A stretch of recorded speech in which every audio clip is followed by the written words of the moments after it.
So much for checking out my show. Really appreciate it. Please click to subscribe. Appreciate all the support. It's been 89 days now since Nancy Guthrie vanished from her home right here, right up that driveway, Tucson, Arizona.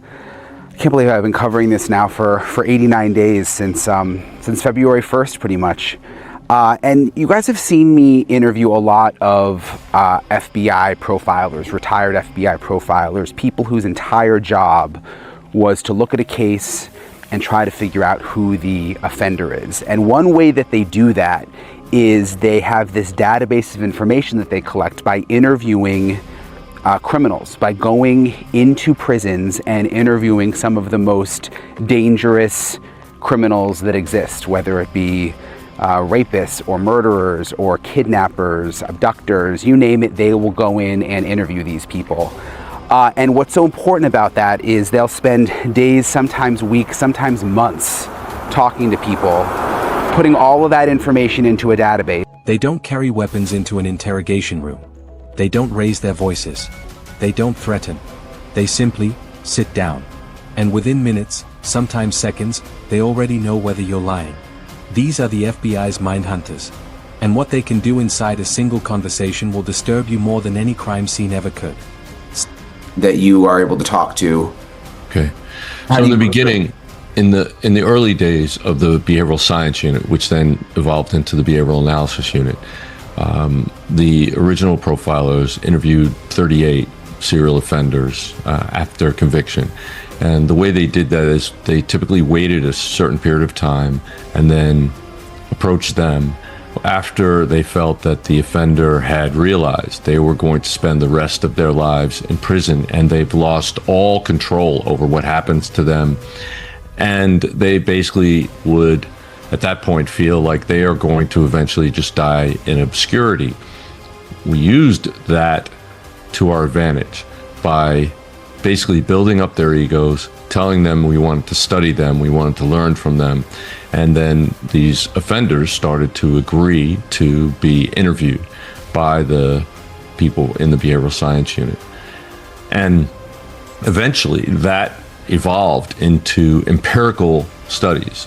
Those were anecdotal interviews, but now, and from the time I was in the behavioral analysis unit, we developed a protocol, and I believe it was somewhere in the area of 840 questions that we would go through with every single serial offender who agreed to talk to us. And we would do that for every crime they committed. And many times that was accomplished because we basically built up their ego. Other times we were able to get the prosecutor and the judge to agree to demand that and to order that of the offender in order to do things like take the death penalty off the table. And stay with me, because by the end of this, you'll never look at human behavior the same way again. Before we go any further, if you've ever been fascinated by the psychology behind crime, by what separates a calculated killer from a person of impulse, hit subscribe right now. We go deep on this channel. And I mean deep. Drop a comment below. Where are you watching from? Because this community spans over 40 countries, and I want to hear from you. Let's start with a question that sounds simple but isn't. What does it actually mean to get inside someone's mind? Most people think interrogation is about pressure, about catching someone in a lie, about reading a flicker of guilt across someone's face. And yes, some of that is real. But the elite agents, the ones who spent careers inside the FBI's behavioral science unit, they will tell you something completely different. They will tell you that the most dangerous thing in an interrogation room is not the suspect. It's silence. Because silence, deployed by a trained investigator, is a weapon unlike any other. When a person is guilty, truly guilty, silence fills with noise in their own head. And that noise? It leaks out. Through the hands. Through the jaw. Through the rhythm of breathing. And a mindhunter catches every single drop. Now, let's rewind. Because to understand how these investigators work today, you need to understand where this science came from. And it came from a very dark place. Imagine it's the 1970s. America is shaken. A wave of crimes that seem to have no pattern, no motive, no logic. Serial offenders operating across state lines. local law enforcement completely overwhelmed. And inside the FBI, a handful of agents who had a radical idea. What if, instead of profiling crimes, we profiled criminals? What if we stopped asking, what happened? And started asking, who does this kind of thing, and why? That shift, that single pivot in thinking, gave birth to what we now call criminal profiling. And it didn't come from textbooks. It came from interviews. Hundreds of interviews. Conducted inside the most secure prisons in the United States. Agents sitting across from some of the most dangerous individuals ever convicted, not to condemn them, but to understand them. Think about that for a moment. Choosing to sit across from a person who had done the unthinkable, and asking them, politely, calmly, curiously, tell me about yourself. That took a kind of nerve most people can't comprehend. And here's where it gets fascinating. Because what those early investigators discovered completely shattered the popular image of what a dangerous person looks like. We imagine chaos, disorder, someone visibly broken. But the profiles that emerged from those prison interviews painted a very different picture. Organized, methodical, in many cases, charming, high-functioning, capable of holding jobs, relationships, routines, while simultaneously living an interior life that bore no resemblance to anything around them. The disconnect wasn't just psychological. It was almost architectural. Like there were two separate structures built inside the same person, one facing outward for the world, and one sealed off, hidden, accessible to no one. Until a Mindhunter came along. Pause here. Because I want to ask you something directly. Do you think people who commit serious crimes are fundamentally different from the rest of us? Or do you think the difference is smaller, and more terrifying, than we'd like to believe? Drop your answer in the comments. I genuinely want to know where you land on this. Now let's talk about the actual mechanics. Because this is where it gets extraordinarily specific. When a trained FBI behavioral analyst enters an interview, and understand, this is different from a standard police interrogation, they are doing something that looks almost conversational. Almost casual. They might talk about sports. About the weather. About food. They are not rushing toward the crime. They are mapping the person. Every response is data. The speed of answers. The choice of pronouns. Whether someone says she or the woman when referring to a victim. Whether they speak in past tense or present tense when describing events they should only know as past. Whether they volunteer details that were never asked for. That last one, that is crucial. Guilty people, counterintuitively, often over-explain. They preemptively address questions that haven't been raised yet. Because in their mind, those questions are already shouting. And they're trying to silence them before you ask. An innocent person typically doesn't do that. An innocent person answers what they are asked, and stops. They don't narrate defensively. They don't preload justifications. And a Mindhunter notices this distinction within the first 5 minutes. But here's the twist. Here's what separates the truly elite from the merely skilled. The best behavioral analysts are not trying to catch you. They are trying to understand you. And that sounds like semantics, but it isn't. Because the investigator who walks in trying to catch you has already decided what the answer is. They are looking for confirmation. And confirmation bias, in an interrogation room, is the single most dangerous mistake an investigator can make. Because a person who has decided the suspect is guilty will unconsciously filter everything they see and hear through that conclusion. The Mindhunter walks in with no conclusion. They walk in with only questions. And they are, genuinely, authentically, curious. That curiosity is not a technique. Or rather, it starts as a technique, and the best investigators internalize it so completely that it becomes real. And suspects feel that. On some biological level, the human nervous system responds differently to someone who actually wants to understand you versus someone who is performing understanding while waiting to strike. People open up to genuine curiosity in ways they never open up to pressure. Let's talk about a concept these investigators use constantly, though they rarely call it by this name. Narrative contamination. Here's how it works. Everyone who experiences a significant event, especially a traumatic or criminal one, stores that memory as a narrative. A story with a beginning, a sequence, an end. Over time, if that narrative is retold, it stabilizes. It becomes rehearsed. Certain details get sharper. Others fade. And here's the problem for anyone who is lying. A fabricated narrative is always rehearsed. Always. Because you constructed it deliberately, you tend to recall it in the same sequence every time. Same details. Same order. Same phrasing. But a real memory is not linear. A real memory is associative. Pull on one thread and unexpected things surface. Ask someone to describe events backwards, or to start from the middle. A genuine witness can do this, imperfectly, with all the chaos of real recollection. A person telling a fabricated story often cannot. They freeze. They restart. They return compulsively to the rehearsed sequence because that is the only version that exists in their mind. Mindhunters exploit this constantly.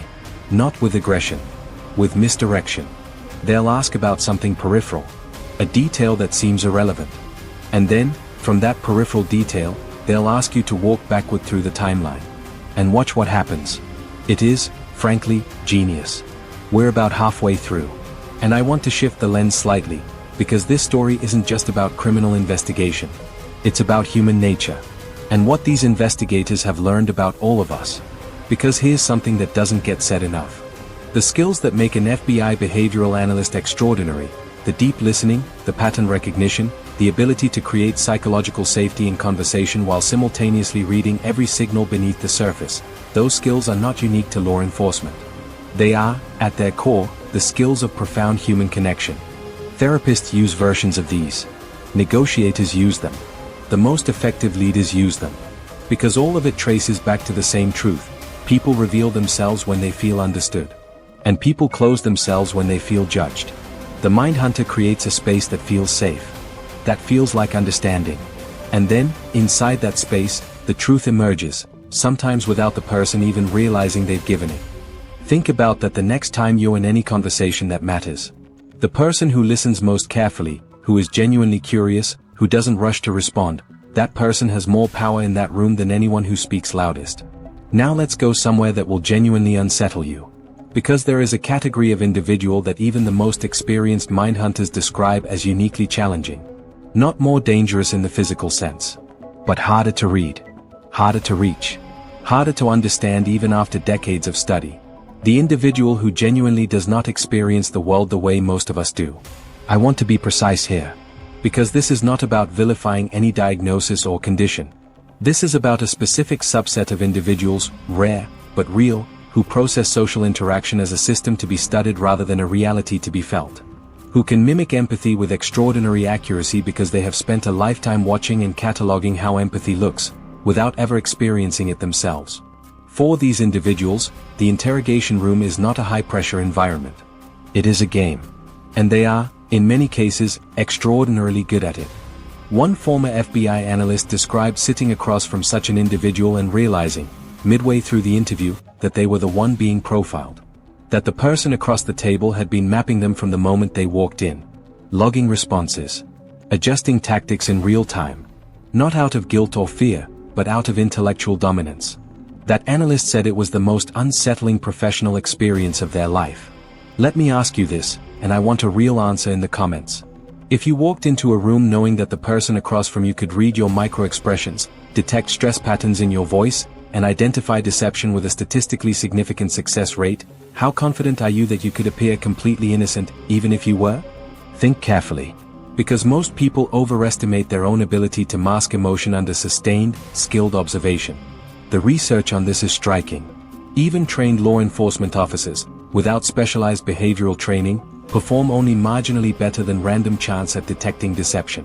But the top-tier analysts, the ones with thousands of hours of interview experience, who have studied the research deeply, who have sat across from the worst of the worst and watched them operate, their detection accuracy climbs significantly. Not to perfection, but to a level that should make anyone who is hiding something deeply uncomfortable. Let's talk about something that rarely gets discussed in the popular coverage of this world. The psychological cost. Because there is a price for spending a career walking into the darkest corners of human behavior. For spending years, sometimes decades, developing an intimate understanding of cruelty, of manipulation, of the mechanics of harm. Former agents have spoken about what it does to you. How it changes the way you see public spaces. How a trained mind never quite turns off. How you can sit in a coffee shop and find yourself cataloging exits, reading body language at nearby tables, noticing the person who is working too hard at appearing relaxed. Some describe it as a gift they would never give back. The clarity it brings. The depth of perception. Others describe grief. A kind of mourning for a more innocent version of themselves who didn't know what they now know. And almost all of them, when asked whether it was worth it, pause before answering. That pause says everything. Here is something that the world of criminal profiling has had to reckon with in recent years, and it is uncomfortable but important.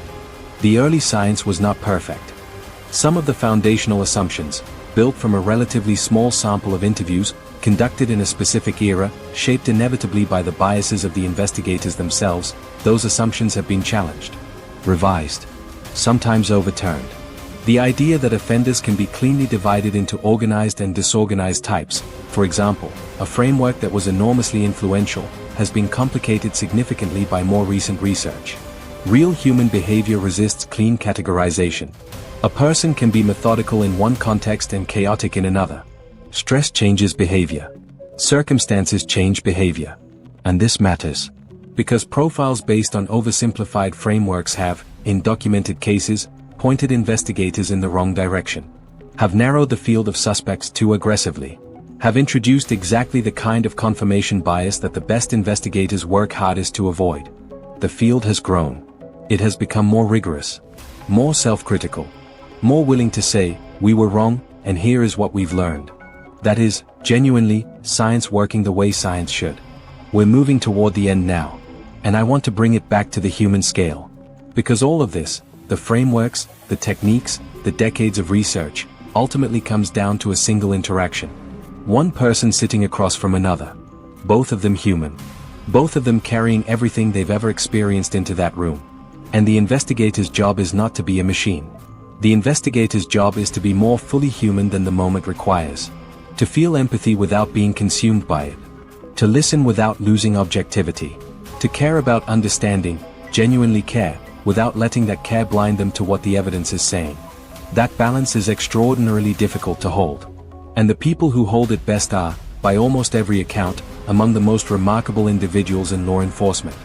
What the best conversations with former FBI behavioral analysts reveal is something consistent across all of them. A quality that is harder to train than any technique. A quality that you either develop through sustained discipline or you don't. Patience. Not passive patience. Not quiet waiting. But active, focused, weaponized patience. The willingness to let a conversation breathe. To let silence sit. To allow the other person to fill that silence however they choose, because however they choose to fill it tells you more than any direct question ever could. In a culture addicted to speed, to immediate response, to the terror of an unanswered moment, the ability to be comfortable in silence, to use it deliberately, to read what emerges from it, that is a genuinely rare human skill. And it turns out, it's also one of the most powerful tools ever developed for uncovering the truth. Here is where I'll leave you. The next time you're in a conversation, any conversation, notice who is doing the most talking. Notice who is filling the silence. Notice whether the questions being asked are genuine or performative. Because the architecture of human communication reveals more about us than we ever intend to share. The Mindhunters know this. They've built entire careers on it. And now, you know it too. What do you think about the psychology behind all of this? Does it unsettle you, or does it fascinate you? Or, like most things that are truly worth thinking about, does it do both at once? Tell me in the comments. I read every single one. And if this opened something in your thinking, if it made you see human interaction a little differently, then share it with someone who'd appreciate it. Because the conversations this kind of content starts are worth having. I'll see you in the next one.